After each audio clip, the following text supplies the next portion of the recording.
Welcome back दोस्तों। आज मैं आपके सामने एक मलयालम मूवी का एक्सप्लेनेशन लेकर आया हूँ जिसका नाम है प्रेतम 2। ये मूवी 2018 में रिलीज हुई। उसी तरह एक हॉरर कम सस्पेंस मूवी ज्यादा है। इस मूवी का पार्ट 1 तेलुगु में रीमेक हुआ था और वो मूवी हिंदी में डब हो चुकी है। एनीवे अगर मुझे टाइम मिला तो इसका पार्ट 1 भी जरूर लाऊंगा। अब मूवी के बारे में बात करें तो मूवी का कॉन्सेप्ट थोड़ा अलग है। मतलब इस some kind of puzzle based movie. इस मूवी को देखते समय हमें ऐसा महसूस होता है कि हम शेरलॉक होम्स की कोई एपिसोड को देख रहे हैं। मतलब एंड में ट्विस्ट जबरदस्त है, पार्ट 1 में भी और पार्ट 2 में भी। तो चलिए बिना टाइम वेस्ट किए लेट्स स्टार्ट। और उससे पहले लुटा दो प्यार, फॉलो इंस्टाग्राम। मूवी की शुरुआत में ही एक घर को दिखाया जाता है और इस घर का नाम होता है मंगलसिरी मणा। शाम होने के बाद इस घर के आसपास कोई भी भटकता नहीं, क्योंकि कुछ लोगों का कहना ये होता है कि यहाँ पर किसी की आत्मा भटकती रहती है। लेकिन जब दिन का वक्त आता है तो ये घर एक टूरिस्ट प्लेस बन जाता है। बहुत सारे लोग इस घर को विजिट करने के लिए यहाँ पर आते हैं। कुछ लोग शॉर्ट फिल्म बनाने के लिए, कुछ लोग अपनी वेडिंग की पिक्चर्स क्लिक करने के लिए, कुछ लोग सेल्फी वगैरह मतलब घूमने के लिए आते हैं। और इस घर को देखने के लिए टिकट भी लेनी पड़ती है। इसी घर के बगल में डॉन बॉस्को नाम का एक बंदा यहाँ पर रहने के लिए आता है।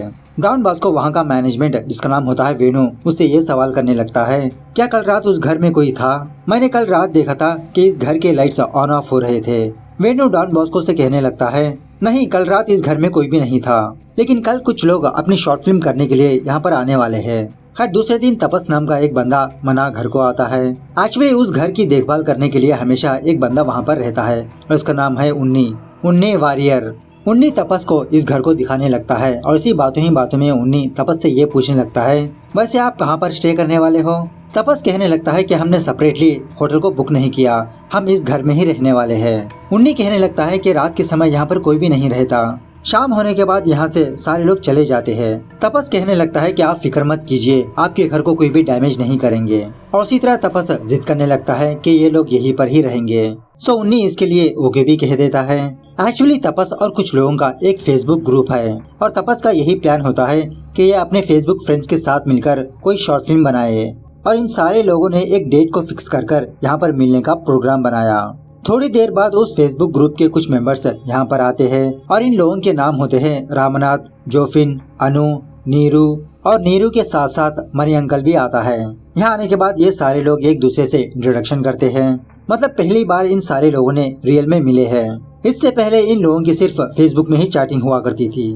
खैर इस घर के थोड़ी दूरी पर एक तालाब होता है। वहाँ पर बैठकर ये पांचों लोग अपने फिल्म के बारे में अपने बारे में डिस्कस करने लगते हैं।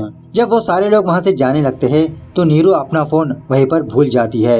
नीरू अपना फोन लेने के लिए दोबारा उस तालाब के पास जाती है तो यहाँ पर हम ये देखते हैं कि उस तालाब के कुछ दूरी पर एक डॉल पड़ी है जो एक लाल कपड़े से लिपटी होती है। खैर नीरू अपना फोन लेकर वहाँ से चली जाती है। उसके बाद ये पांचों लोग अपने बगल वाले घर के पास आते हैं जहाँ पर ये लोग डॉन बॉस्को को देखते हैं। रामनाथ तपस से पूछने लगता है कि ये भी हमारे फेसबुक का मेंबर है। डॉन बॉस्को इन लोगों से अपना इंट्रोडक्शन देने लगता है कि इसका नाम जॉन डॉन बॉस्को है और ये एक मेंटलिस्ट है। यह सुनने के बाद रामनाथ डॉन बॉस्को का मजाक उड़ाने लगता है कि ये मेंटलिस्ट वगैरह फेक है, सारा सब कुछ स्क्रिप्टेड है। इसी बातों के दरमियान रामनाथ के फोन में कुछ मैसेजेस आते हैं। सो डॉन बॉस्को रामनाथ का फोन बिना देखे वो मैसेज क्या है ये रामनाथ को बताने लगता है। यह सुनने के बाद जोफिन डॉन बॉस्को का मजाक उड़ाता है। डॉन बॉस्को जोफिन के बारे में बताने लगता है कि तुम अपने पापा से लड़के यहाँ पर आए हो। यह सुनने के बाद जोफिन शॉक में रह जाता है। डॉन बॉस्को इन सारे लोगों से कहने लगता है कि मेंटलिस्ट सच है और इस चीज पर आपको भरोसा रखना चाहिए। और एक्चुअली यहाँ पर नीरू डॉन बॉस्को के बारे में पहले से ही जानती है कि डॉन बॉस्को कितना फेमस मेंटलिस्ट है। उसी रात उन्हें इन सारे लोगों से ये कहने लगता है, अगर तुम लोगों को कोई जरूरत हो तो मुझे बुलवा लेना। तुम लोगों को डॉन बॉस्को सर के पास जाने की जरूरत नहीं है, वो तो बस फॉर्मेलिटी से कहा होगा। और डॉन बॉस्को सर ने तुम लोगों की सिफारिश की थी, इसीलिए मैं तुम लोगों को यहाँ पर रहने की परमिशन दे दिया। और हाँ एक और बात याद रखना, रात के समय में इस घर से बाहर मत जाना। घर के बाहर कोई आवाज आई तब भी मत जाना। इस घर के आसपास कुछ आत्माएं भटकती रहती है। कुछ दिनों पहले एक बंदा उस तालाब में गिर के मर गया था। खैर जो भी हो आप लोग डरना मत, आराम से सो जाओ। खैर उसके बाद अनु और नीरू ये दोनों एक कमरे में सो जाते हैं, रामनाथ दूसरे कमरे में, मनी अंकल बाहर सो जाता है और उसी तरह तपस और जोफिन ये दोनों एक कमरे में सो जाते हैं। इसी दरमियान में जोफिन को कॉल आता है। जोफिन फोन में बात करने के लिए उस घर से बाहर जाता है और टहलते हुए बात करने लगता है। तभी जोफिन ये देखता है कि दूरी पर एक बंदा इसकी तरफ चलते आ रहा है। बेचारा जोफिन डर के मारे अंदर जाकर सारे लोगों को उनकी नींद से जगा देता है और कहने लगता है कि इसने बाहर भूत देखा। लेकिन बाद में पता चलता है कि एक्चुअली वो भूत नहीं रामनाथ होता है। रामनाथ को देखने के बाद मनी अंकल रामनाथ से ये पूछने लगता है कि इतनी रात को तुम कहाँ से आ रहे हो। रामनाथ कहने लगता है कि मुझे रात में स्नान करके सोने की आदत है, सो मैं तालाब में जाकर स्नान करके आ रहा हूँ। और उसी तरह उस तालाब के पास एक डॉल नजर आती है। रामनाथ उस डॉल को अपने साथ लाता है। यह डॉल देखने के बाद नीरू रामनाथ से कहने लगती है कि इस डॉल को बनाने वाले ने ही वहाँ पर आत्महत्या कर ली थी। यह सुनने के बाद रामनाथ फौरन उस डॉल को नीचे गिरा देता है। बेचारा डर जाता है। मनी कहने लगता है कि आप लोग फिक्र मत कीजिए, मैं इस डॉल को वहीं पर रख के आता हूँ, आप लोग जाके सो जाइए।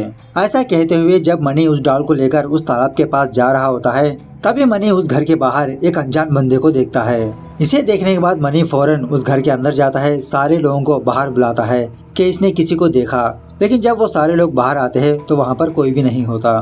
खैर दूसरे दिन तपस और उसकी टीम अपनी शॉर्ट फिल्म की शूटिंग शुरू कर देते हैं। इसी दरमियान में जब नीरू योगा कर रही होती है, जोफिन नीरू की हेल्प करने लगता है, उसे इधर उधर टच करने लगता है और ये चीज मनी अंकल देख लेता है।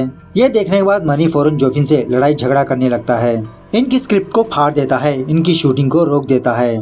मनी की ये हरकत देखकर तपस और उसकी टीम ये ठान लेते हैं कि किसी भी तरह करके ये लोग मनी को यहाँ से भेजना होगा।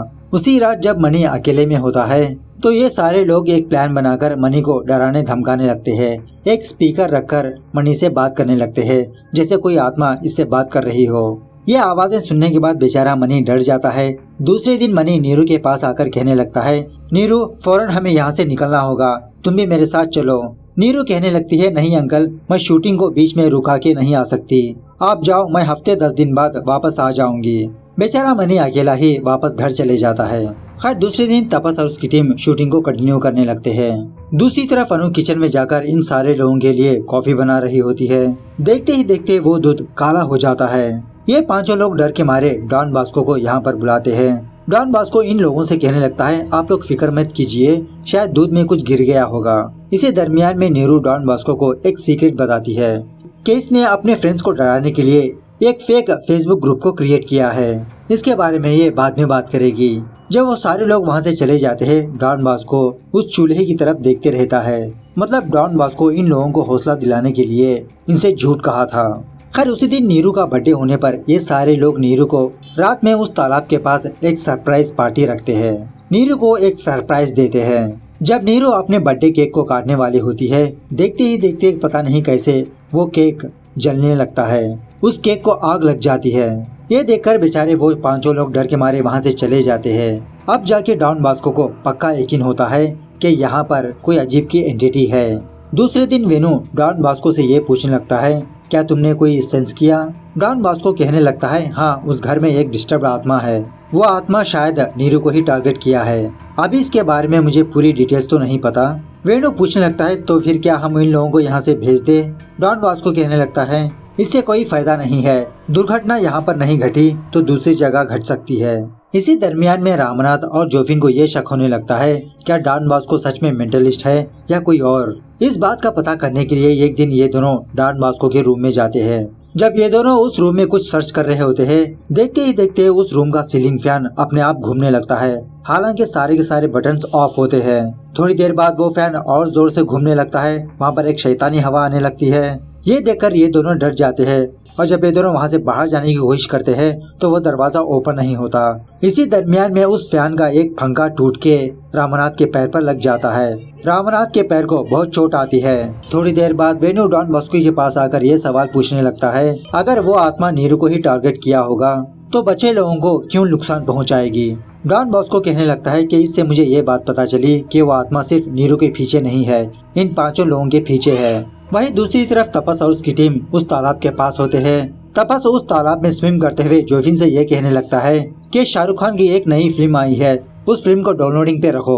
नीरू कहने लगती है, नहीं, मैं शाहरुख खान की बहुत बड़ी फैन हूँ, मैं शाहरुख खान की फिल्म थिएटर में ही देखूंगी, पायरेसी प्रिंट नहीं देखूंगी। जोफिन कहने लगता है, हिंदी फिल्में हम साउथ इंडियंस डाउनलोड करके देख सकते हैं, लेकिन नॉर्थ इंडियंस नहीं देख सकते क्योंकि उनको हिंदी आती है, हमें हिंदी नहीं आती।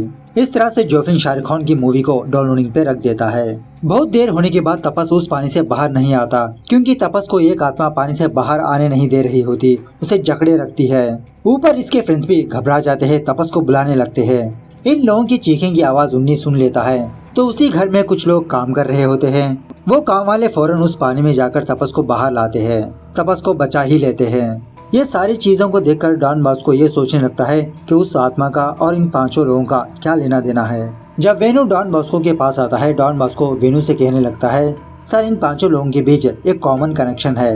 ये 5 लोग एक ही फेसबुक ग्रुप के मेंबर है। डॉन बॉस्को इस फेसबुक ग्रुप के मेंबर्स के बारे में पता करने के लिए अपनी एक फ्रेंड जिसका नाम होता है एसीपी मीरा अनवर, उसे कॉल करके इस फेसबुक ग्रुप के बारे में पता करने के लिए कहता है। उस ग्रुप के डेटा को चेक करने के बाद मीरा डॉन बॉस्को से कहने लगती है, इस ग्रुप में जो मेंबर्स है काफी सारे लोगों पर साइबर क्राइम के केस है। डॉन बॉस्को पूछने लगता है, जिन लोगों पर केसेस है उन लोगों में से कितने लोग जिंदा है। मीरा कहने लगती है कि वो डेटा तो मेरे पास नहीं है, लेकिन जिन लोगों पर केसेस है उनके अकाउंट्स को डीएक्टिवेट कर दिया गया है। लेकिन अजीब बात ये है कि इन डीएक्टिवेट अकाउंट्स में एक अकाउंट अपने आप एक्टिवेट हो गया। इस तरह से मीरा उस बंदे की फेसबुक प्रोफाइल को डॉन बॉस्को को सेंड करती है, और इसी तरह मीरा को ये पता नहीं चलता कि इस अकाउंट को कहां से यूज कर रहे हैं, मतलब उसका एग्जैक्ट लोकेशन नहीं पता चलता। जब डॉन बॉस्को उस प्रोफाइल को चेक करता है तो उस अकाउंट का नाम मे फ्लावर होता है। तभी देखते ही देखते डॉन बॉस्को का घर का दरवाजा अपने आप ओपन हो जाता है और इसका लैपटॉप अपने आप ऑफ हो जाता है। दूसरे दिन डॉन बॉस्को इन 5 लोगों को बुलाकर ये सवाल पूछने लगता है, क्या तुम लोग किसी मे फ्लावर नाम के बंदे को जानते हो? वो बंदा तुम्हारे फेसबुक ग्रुप का ही एक मेंबर है, और शॉकिंग बात यह है कि अब वो फिलहाल इस दुनिया में नहीं है, और यहाँ पर जो हॉरर इंसिडेंट्स पेश आ रहे हैं उसकी वजह वही है। यह सुनने के बाद रामानाथ इसका मजाक उड़ाने लगता है। ये कैसे पॉसिबल हो सकता है कि इंटरनेट की दुनिया में इंटरनेट में भूत है? तभी देखते ही देखते बिना इंसान के एक शैडो उनके दरवाजे पर आता है। इस परछाई को देखकर ये सारे लोग डर के मारे वहाँ से भागने लगते हैं, लेकिन डॉन बॉस्को उसी परछाई को देखते रहता है। इस तरफ जब ये 5 लोग उस कंपाउंड से बाहर जा रहे होते हैं तो वही परछाई इनके तरफ आती रहती है। ये देखकर दोबारा ये 5 लोग उस घर के अंदर चले जाते हैं। उसी वक्त एसीपी मीरा डॉन बॉस्को को कॉल करके ये बताती है कि मे फ्लावर का अकाउंट मैंने ट्रैक कर लिया है, मैं तुम्हें उसका एड्रेस सेंड कर रही हूँ। ऐसा कहते हुए मीरा वो एड्रेस डॉन बॉस्को को सेंड कर देती है। दूसरे दिन सुबह होने के बाद ये 5 लोग डर के मारे वापस अपने घर जाने लगते हैं। तभी वहाँ पर डॉन बॉस्को आता है और इन लोगों से कहने लगता है कि तुम लोग यहाँ से जाने पर ये प्रॉब्लम सॉल्व नहीं होगी। मैं अभी भी मानव नाम के एक लड़के के घर जाके आया हूँ। मानव ही मे फ्लावर का यूजर है। मानव बचपन में ही स्कूल को बंक करके थिएटर जाकर मूवीज देखते हुए एज ए फन के लिए उस मूवी को रिकॉर्ड भी किया करता था। देखते ही देखते ये काम मानव का पैशन बन गया। मानव का फादर मैथ्यू एक बैंक में क्रेडिट कार्ड्स का काम संभालता था।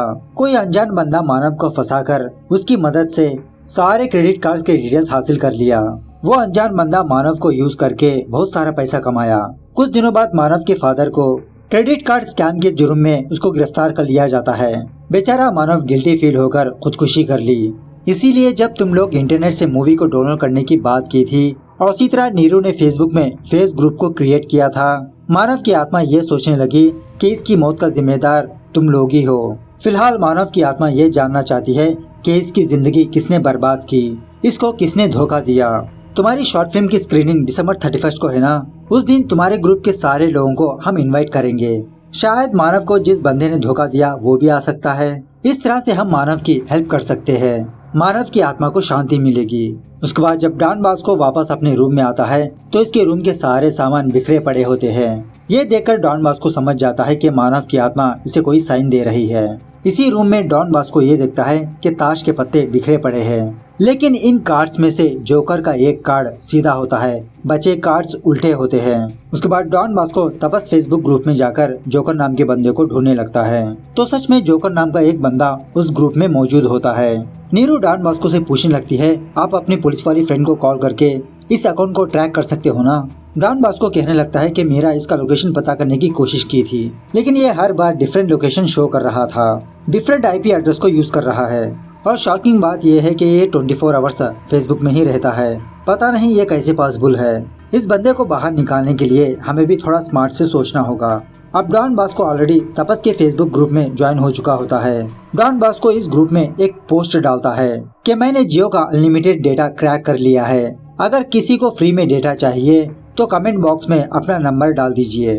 देखते ही देखते उस ग्रुप के कुछ लोग अपना फोन नंबर को कमेंट करते हैं और इसी तरह कुछ लोग ये भी दावा करने लगते हैं कि इनको अनलिमिटेड डेटा पैक मिला है। मतलब तपस और उसकी टीम इस तरह का एक फेक कमेंट करते हैं ताकि ये पोस्ट जेन्युइन लगे। खैर रात होने के बाद फाइनली जोकर नाम का एक बंदा डॉन बॉस्को से चैट करने लगता है, उससे मिलने के लिए बुलाता है। जियो का अनलिमिटेड डेटा पैक कैसे क्रैक कर लिया ये पूछने लगता है, क्या हम साथ में बिजनेस कर सकते हैं। डॉन बॉस्को कहने लगता है कि दिसंबर 31 को मैं स्क्रीनिंग के लिए आऊंगा, हम वहां पर मीट होंगे। उसके बाद तपस और उसकी टीम इन टाइम में अपनी शॉर्ट फिल्म को खत्म कर लेती है। प्लान के मुताबिक दिसंबर 31 को स्क्रीनिंग का प्रोग्राम चलता है। उस ग्रुप के काफी सारे लोग इस स्क्रीनिंग में शामिल होते हैं इस फिल्म को देखने के लिए, और उसी थिएटर में मानव की आत्मा भी होती है। जब सारे लोग शॉर्ट फिल्म को देख रहे होते हैं, डॉन बॉस्को इन सारे लोगों को डीपली ऑब्जर्व करने लगता है, क्योंकि डॉन बॉस्को मेंटलिस्ट है ना। बहुत डीपली ऑब्जर्व करने के बाद डॉन बॉस्को 5 लोगों को सेलेक्ट करता है और इन 5 के नाम होते हैं ज्योतिष, औस्चापन, कालिदास, इमिल, रेनिल। रेनिल नाम का बंदा ब्लाइंड होता है। मतलब इनके नेम्स में जो फर्स्ट लेटर है वो देखा जाए तो जोकर नाम निकल के आता है। इन 5 ने ही मानव को यूज करके उसे धोखा दिया। डॉन बॉस्को उन लोगों से पूछने पर वो लोग डॉन बॉस्को को ये जवाब देते हैं कि इनके पास पैसे नहीं थे, ये लोग गरीबी की जिंदगी जी रहे थे, शॉर्टकट में पैसा कमाने के लिए इस रास्ते को अपनाया। और सच में भाई साहब ये सीन बहुत ही गजब है। मतलब सारा सब कुछ एज में चलता है कि किस तरह से डॉन बॉस्को इन 5 लोगों को सेलेक्ट कर रहा था। पहले तो डॉन बॉस्को ये समझ रहा था कि जोकर नाम का एक ही बंदा है, लेकिन डॉन बॉस्को अपना दिमाग इस्तेमाल करके इन 5 लोगों को गिरफ्तार करवाता है। जब पुलिस इन 5 लोगों को पुलिस स्टेशन ले जा रही होती है, उसी कार में मानव की आत्मा भी होती है। दूसरे दिन अखबार में ये न्यूज छपती है कि मानव के फादर मैथ्यू को रिहा कर दिया गया और जिस सेल में वो 5 लोग थे मिस्टीरियसली उनकी डेथ हो गई है। ऑफ कोर्स उनका मारने वाला और कोई नहीं, मानव ही होता है। खैर दूसरे सीन में पहले पार्ट के 3 कैरेक्टर्स इस घर के पास आते हैं और इनका नाम होता है प्रियालाल, डेनी, शिबू। और एक्चुअली ये तीनों इस घर को खरीद के रिसोर्ट बनाने का सोच रहे हैं। तभी ये तीनों वहाँ पर डॉन बॉस्को को देखते हैं और उस वक्त डॉन बॉस्को उस घर को छोड़ के जा रहा होता है। इन तीनों से कुछ मजाक वगैरह करता है। इस तरह से ये मूवी यहाँ पर दी एंड होती है। तो मूवी कैसे लगी कमेंट करके बताना जरूर। मिलते हैं अगली वीडियो में, तब तक take care, bye bye, see you soon.